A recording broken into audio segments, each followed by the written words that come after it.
Hey everyone, this is Peter from Roland. I'm here to take a deep dive into the TR-8S's effects section by looking at its reverb sends. So to get there, all you need to do is hold Shift, go to Kit, and navigate to the reverb section.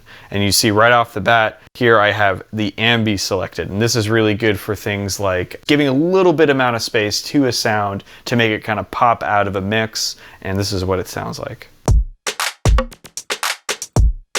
So I could send a clap to it.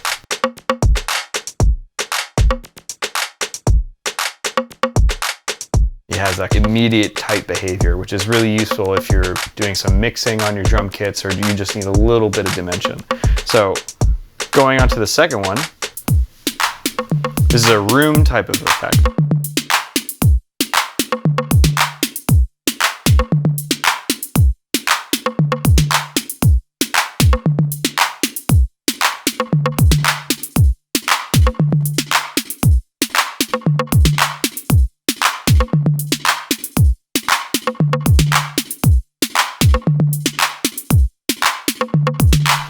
The third reverb type is the Hall 1 type.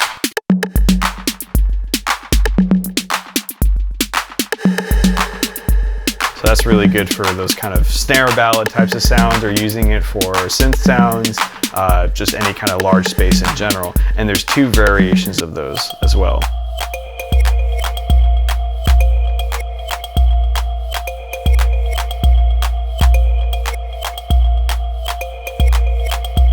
The next reverb is a plate reverb, and this is really good for any kind of synth sounds that you have happening.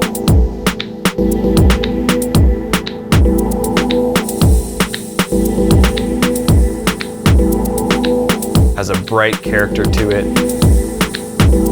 but it's also important to know that with all of these, you can adjust some of the parameters here by checking out the EQ section. If I find that's too bright, I can dampen that down. There's also things like density,